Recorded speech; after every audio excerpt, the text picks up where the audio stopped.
Hello everyone অসমীয়া mini blog চেনেলটোলৈ মই সংগীতাই আপোনালোকক স্বাগতম জনাইছোঁ। আশা কৰিছোঁ সকলো ভালেই আছে, ময়ো ভালেই আছোঁ। একচুৱেলি আজি আহিছোঁ মই এটা টপিক লৈ, যিটো এটা মানে ৰোগ মই 5 বছৰ ধৰি যিটো ভুগি আহি আছোঁ তাৰ ওপৰত আজি মই কথা পাতিবলৈ আহিছোঁ। টাইটেলত দেখিছে নিশ্চয়, বাৰ্থলিন চিষ্ট। এইটো এটা বেমাৰ হয় যিটো মহিলাসকলৰ বেছিকৈ দেখা পোৱা যায়। আপোনাৰ 100%ৰ 30% মহিলাৰ এইটো বেমাৰ থাকে, কিন্তু ডক্টৰে কোৱা মতে এইটো কোনো ক্ৰিটিকেল বেমাৰ নহয়, কিন্তু যিসকলে ভোগে তেওঁলোকে গম পায় এইটো মানে কিমান কষ্টদায়ক। সেই 3-4 দিন বা 5 দিন যিখিনি ভুগিব লগা হয় ন, ভগৱানে কাৰো নকৰক। মোৰ কওঁতে মোৰ নিজৰ গাৰ নোম থিয়ৰি আহিছে, মানে বিৰক্ত বিষ। মই আজি আপোনালোকক তাৰ বিষয়ে আলোচনা কৰিবলৈ আহিছোঁ। আশা কৰিছোঁ চেনেলটো ছাবস্ক্ৰাইব, লাইক এণ্ড শ্বেয়াৰ কৰি দিব যদি ভাল পায় ভিডিঅ'টো। বাৰ্থলিন চিষ্ট এটা এনেকুৱা বেমাৰ যিটো আপোনাৰ মহিলাসকলৰ পেচাব দ্বাৰত হয়। পেচাব দ্বাৰৰ দুইফালে যি দুটা পাৰ্ট থাকে, যি দুটাক বাৰ্থলিন গ্ৰন্থি বুলি কয়, সেই গ্ৰন্থি দুটাত এই যোনটো বাৰ্থলিন চিষ্ট হয় সেইটো হয়। মানে আপুনি ধৰক কেতিয়াবা ক'ৰবাত দুখ পাইছে তেনেকুৱা জেগাত, বা কেতিয়াবা ৰাছেছ হ'লে তেনেকৈ নখ লাগিলে বস্তুটো তেনেকৈ হয়। সেইটো প্ৰথমে যেতিয়া হ'ব আপুনি অলপো ফিল নকৰে, জাষ্ট অলপ ফুলা ফুলা পাই থাকিব, ভিতৰি অলপ ইৰিটেশ্যন লাগিব, কিন্তু চাব আপুনি ৰাতিটোৰ ভিতৰতে আপোনাৰ ইমান ডাঙৰ হ'ব আপুনি মানে বিষত সহ্য কৰিব নোৱাৰা হ'ব। তাৰপাছত সেইটো তেনেকৈ গ'ল। এইটো আপুনি মানে নিৰাময়টোৱে মই ক'ম, একচুৱেলি ময়ো সঠিক সমাধানটো এতিয়ালৈকে পোৱা নাই। চ' মই আজি ভিডিঅ'টো আপোনালোকৰ আগত ব্যক্ত কৰিছোঁ। এইটো 5 years আগত ফাৰ্ষ্ট মোৰ হৈছিলে, যেতিয়া মোৰ মানে প্ৰেগনেঞ্চি আছিলোঁ, মই 5 months আছিলোঁ, তেতিয়া মোৰ হৈছিলে। প্ৰথম অৱস্থাত মই একো গম পোৱা নাছিলোঁ। ফাৰ্ষ্ট দিনা অলপ ফুলিছিল। মই তেতিয়া মাহঁতৰ ঘৰত আছিলোঁ, প্ৰেগনেঞ্চি যিহেতু মাহঁতৰ ঘৰত আছিলোঁ। একচুৱেলি নহয় মই মাহঁতৰ ঘৰত নহয়, মই হাজবেণ্ডৰ ঘৰতে আছিলোঁ। তাৰপিছত তেওঁলোকৰ ঘৰতো সেনেকৈ কোনো নাথাকেই দিনত। চ' প্ৰথমতে হ'ল একো নাই, মই ধুনীয়াকৈ খোজকাঢ়ি কাম বন কৰি আছিলোঁ। কৰি থাকোঁতে ইভিনিঙলৈ ইমান মানে অলপ মানে চিট এনেকুৱা মাৰি থাকে ন, অলপ বিষ এটা অনুভৱ পালোঁ। হাজবেণ্ডক ক'লোঁ ৰাতি, তেওঁ ক'লে কি একো নহয়, ভাল হৈ যাব, প্ৰেগনেঞ্চিৰ কাৰণে চাগে কিবা অলপ প্ৰব্লেম হৈছে। নাই ক'লে, মই ভাবিলোঁ হয় তেনেকুৱা। গ'ল ৰাতিৰ ভিতৰতে ফুলি গ'ল। মই ৰাতিপুৱালৈকে মই খোজ কাঢ়িব নোৱাৰা হ'লোঁ। তাৰপাছত তাতেতো ঘৰত কোনো নাথাকে, চ' মই আহিলোঁ মাহঁতৰ ঘৰলৈ। মাহঁতৰ ঘৰত আহি প্ৰেগনেঞ্চি টাইম পটককৈ মই মেডিচিন এটাও খাব নোৱাৰোঁ। চ' ডাইৰেক্ট যিজন গাইনকলজিষ্টক মই দেখাই আছিলোঁ, জয়ন্ত বৰুৱা, তেওঁৰ ওচৰলৈ মই গ'লোঁ। তেওঁৰ নৰ্থ গুৱাহাটীত এখন চেম্বাৰ আছে ৰজাঘৰত, মই তালৈকে গ'লোঁ। তেওঁক তাতে দেখালোঁ। মানে বস্তুটো 3 দিন মোৰ হৈছিল দিয়ক, ইয়ালৈ আহোঁতে। তাতে হোৱাৰ পৰা মোৰ 3 দিন হৈছে। 3 দিনত বস্তুটো ইমান মানে ফুলি গৈছে, মই খোজ কাঢ়িব নোৱাৰোঁ, কাপোৰ মানে পিন্ধিব নোৱাৰোঁ, পেণ্ট পিন্ধিব নোৱাৰোঁ, সেনেকুৱা অৱস্থা। চ' স্কাৰ্ট মেৰিয়ে গৈছিলোঁ, স্কাৰ্ট মেৰিয়ে কুৰ্তি এটাৰ লগত মই তেনেকৈ গৈছোঁ। গ'লোঁ তাতে ডক্টৰক দেখালোঁ। তেওঁ ক'লে কি এই বস্তুটো এতিয়া অপাৰেশ্যন কৰিব লাগিব। মোক প্ৰথমতে তেনেকৈ ক'লে, মাহঁতে ভাবিলে হয় অপাৰেশ্যন কৰিব লাগিব, কিন্তু যিহেতু প্ৰেগনেঞ্চি টাইম হয় তেওঁলোকে এনেস্থেচিয়া দিব নোৱাৰে। ডাইৰেক্ট চেম্বাৰতে মোক এনেস্থেচিয়া নিদিয়াকৈ কেঁচা মাংসত কাটি বস্তুটো এটা পুজ টাইপ ওলায়, সেই বস্তুটো উলিয়াই দিলে।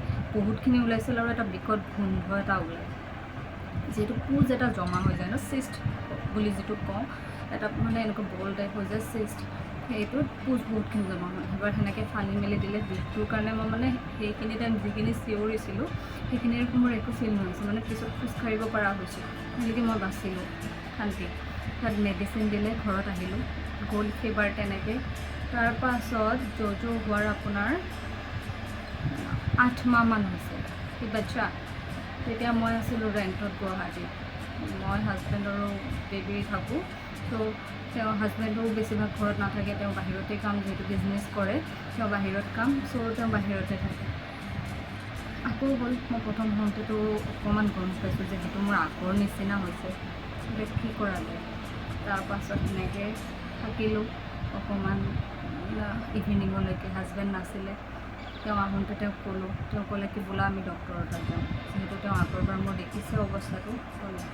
ডক্টৰৰ তাত মানে পিছদিনা মৰ্ণিং গৈছোঁ, ৰাতিৰ ভিতৰতে ফুলি গৈছে বস্তুটো, কঁকালৰ খোজ কাঢ়িব নোৱাৰা গৈছোঁ, বিষ বহুত বিষ, না মই গাড়ীত ভালদৰে বহিব পাৰোঁ, না বেডত ভালদৰে শুব পাৰোঁ, সেনেকুৱা অৱস্থা। গ'লোঁ ডক্টৰৰ তাত। তেতিয়া গ'লোঁ জয়ন্ত ডক্টৰক বিচাৰি, তেওঁৰ কণ্টেক্ট নাম্বাৰ নাছিলে একচুৱেলি, কিন্তু বহুত মাহ গুচি যোৱাৰ কাৰণে তেওঁ কণ্টেক্ট নাম্বাৰটো কিবা কাৰণত মোৰ পৰা হেৰাই গৈছিল। যাওঁতে তেওঁ যিখনত কাম কৰে, গোয়েংকা নাৰ্ছিং হোম, তালৈকে গ'লোঁ। তাতে গৈ তেওঁ একচুৱেলি নাছিলে সেইটো টাইমত, তাতে হাজবেণ্ডৰ এজনী ফ্ৰেণ্ডে কাম কৰিছিল, ৰিচিপশ্যনিষ্ট আছিলে। তেওঁ অকণমান ছাজেষ্ট কৰিলে, তাৰে ডক্টৰ এজনৰ লগত কনচাল্ট কৰি তেওঁ ক'লে এইটো অপাৰেশ্যন কৰিব লাগিব। মই আকৌ ভাবিলোঁ সেই একে দুৰ্গতি হ'ব মোৰ। সেই সময়ত মানে সেই অপাৰেশ্যনটো ভয় নহয়, কেনেবাকৈ এই বস্তুটো আপোনালোকে যেনেকৈ পাৰে ফাটাই দিয়ক, মই সেইটোতে মানে ইমান বিষ মই অনুভৱ কৰি আছোঁ। সেইদিনা ক'লে অপাৰেশ্যন কৰিবলৈ, গ'লোঁ ইভিনিং তাতে থাকিলোঁ। মই মৰ্ণিং কিবা খাই গৈছিলোঁ, চ' সেইদিনা ক'লে কি আজি তোমাৰ অপাৰেশ্যন নকৰোঁ, তুমি খাই আহিছা, এনেস্থেচিয়া দিলে প্ৰব্লেম হ'ব, চ' তুমি নেক্সট দিনা আহিবা। তেওঁ দুটা বেজি দিলে আৰু অলপ মেডিচিন দি এদিনৰ ঘৰত আহিবলৈ। নেক্সট দিনা মৰ্ণিং গ'লোঁ, অপাৰেশ্যন কৰিলে। তেওঁ সেই ছেইম একেই কৈছে, বহুতখিনি এনেকৈ পোজ ওলাইছে, মাহঁতক দেখায়ো দিছে। গ'ল অপাৰেশ্যন, এনেস্থেচিয়া দি কৰিছে সেইবাৰ, সেনেকৈ গ'ল। তেওঁ ক'লে কি নহয় বুলি, আৰু নেক্সট নহয়, আমি এনেকৈ কিবা মানে এইটো বস্তুটো কি আপোনাৰ যিটো ভিতৰত এটা আমাৰ পনীয়া জাতীয় বস্তু থাকে ন, পেচাবৰ লগত যিটো ওলায়, সেই বস্তুটো মানে আমাৰ ব্লক হৈ যায়, ৰাস্তাবিলাক ব্লক হৈ যায়। চ' এইটো জমা হৈ ৰাস্তা নাই যিহেতু ভিতৰতে জমা হৈ এনেকৈ বল টাইপ হৈ গ'ল। তো তেওঁ সেনেকৈ ক'লোঁ, মই কি এইবাৰৰ পৰা আৰু মোৰ নহয়, মই বহুত শান্তি। তাৰ পাছতে আকৌ আপোনাৰ 1.5 বছৰমান পিছত, তেতিয়াও মই ৰেণ্টতে আছোঁ, আকৌ হৈছে। তেতিয়া হাজবেণ্ড নাছিলে গুৱাহাটীত, তেওঁ বাহিৰত আছিলে, শ্বিলং নাইবা তেনেকুৱাত 4-5 দিনৰ কাৰণে। মই আছিলোঁ ৰেণ্টত। মই কৰোঁ কি, তেওঁক ক'লোঁ, তেওঁ ক'লে কি গাড়ী এখন লৈ ডক্টৰৰ তাত যোৱা। এনেকুৱা অৱস্থাত বাচ্ছা লৈ মই গাড়ী লৈ মই যাব নোৱাৰোঁ, মই আছিলোঁ ৰেণ্টত, বহুত প্ৰব্লেম হৈছিলে। সেনেকৈ মই 3 দিন ভুগিছোঁ, 3 দিন। মাহঁতক কল কৰিছোঁ, মায়ে কৈছে নিমপাত লগা, গৰম পানীৰ এনেকৈ সেক দে, সেইবিলাকো কৰিছোঁ, নাই নোৱাৰোঁ মই, ভাত পানী একো নাই মোৰ। গ'ল সেনেকৈ 3 দিনৰ মূৰত নিজে নিজে বস্তুটো ফাটি গৈছে। ফাটি যোৱাৰ পিছত সেইবাৰতো ডক্টৰক নেদেখালোঁ, সেনেকৈ এটলিষ্ট 3 বাৰ গ'ল, 3 বাৰ মোৰ ঘৰতে ফাটি গৈছে বস্তুটো। তাৰপাছত ৰিচেণ্ট আপোনাৰ মোৰ 2 উইকছমান আগত আকৌ হৈছিলে। মোৰ এইটো বস্তু পিৰিয়ডছৰ আগে মানে হয়, এটা ৰেচেছ টাইপ আহে, খজুৱতি টাইপ খোজাই, তেনেকুৱা খোজাই দিয়াৰ পাছতে বস্তুটো ফুলি আহে। তেনেকৈ এইবাৰো হ'ল। এইবাৰ ডক্টৰক মই ফাৰ্ষ্ট হোৱাৰ লগে লগে ইয়াতে মই এজন ডক্টৰ বহে, তেওঁক দেখালোঁ। গাইনকলজিষ্ট নহয়, এনেই নৰ্মেল ডক্টৰ হয়। মায়ে ক'লে এবাৰ দেখাই গ'লোঁ, তেওঁক ক'লোঁ এনেকৈ জাষ্ট হৈছেহে, আপুনি ভাল মেডিচিন এটা দি দিয়ক যাতে মোৰ কমি যায়। তেওঁ দিলে মেডিচিন খোৱাৰ লগে লগে বস্তুটো বেছিকৈ ফুলিব ধৰোঁতে মই খোজকাঢ়িব নোৱাৰা হৈ গ'লোঁ। 2 দিন। তাৰপাছত তেওঁ ডক্টৰজনে মোক যিখিনি ক'লে, তেওঁৰ মানে কোৱাখিনি মই কৈছোঁ। এই বস্তুটো নহ'বৰ কাৰণে আমি যাৰ হয় তেওঁলোকে এটা নৰ্মেল অলপ কুহুমীয়া পানী, যিটো কয় গৰম পানী, যিটো আপুনি সহ্য কৰিব পাৰে, সেনেকৈ টাব এটাত লৈ কিনে তেনেকৈ বহিব লাগে 15 মিনিটমান। সেইটো মানে আপুনি পাৰ উইকত কৰিব লাগে বুলি কৈছে ডক্টৰজনে। মই তেনেকুৱাও কৰি আছোঁ, এতিয়া বৰ্তমান মই তেনেকৈ কৰি আছোঁ, আৰু চাফ চিকুণতাটোতো লাগেই। তাৰপাছত এইবাৰ তেনেকৈ ডক্টৰৰ তাত গ'লোঁ ন, তেওঁ দিলে মেডিচিনছ খাই মোৰ ফুলি গ'ল। ঘৰতে আকৌ নিজে নিজে ফাটি গ'ল। মায়ে কেঁচু মতা যিটো কয়, মায়ে কৈছিলে কেঁচু মতা সেনেকৈ লগাব দিছিলে, ঠাণ্ডা বস্তু লগাব দিছিলে। চ' লগাওঁতে বস্তুটো নিজে নিজে ফাটি গ'ল।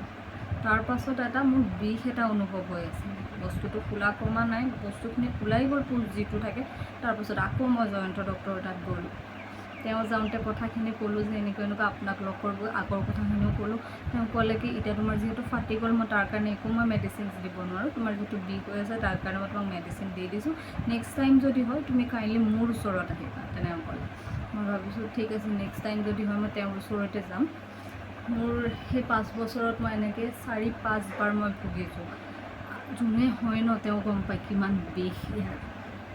চ' এই বস্তুটো মই নহ'বৰ কাৰণে কি কৰা নাই, মই ভাবোঁ কি মাটন খালে হয় নেকি গৰম বস্তু, চ' মই খুব কমেই খোৱা কৰি দিছোঁ, কিন্তু মই তাৰ পৰা পৰিত্ৰাণ পাব পৰা নাই। যদি মোৰ ভিডিঅ' যোনে চাই আছে তেওঁলোকৰ মাজৰ যদি কাৰোবাৰ তেনেকুৱা প্ৰব্লেম হৈ আছে, তেওঁলোকে সম্পূৰ্ণ সঠিক ৰিজলিউশ্যন পাইছে, তেওঁলোকে কাইণ্ডলি মোক এটা মেছেজ কৰি জনাব, মই তেওঁৰ লগত কণ্টেক্ট কৰি ল'ম, ঠিকে আছে।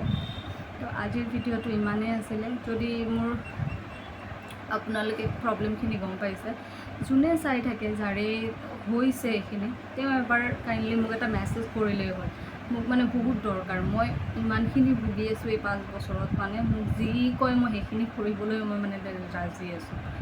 চ' আজিৰ ভিডিঅ'টো ইমানেই আছিলে। নেক্সট ভিডিঅ'ত আপোনালোকক পুনৰ লগ পাম। যদি ভাল লাগিছে মোৰ চেনেলটো ছাবস্ক্ৰাইব, লাইক এণ্ড শ্বেয়াৰ কৰি দিম। থেংক ইউ, আজিলৈ বাই বাই।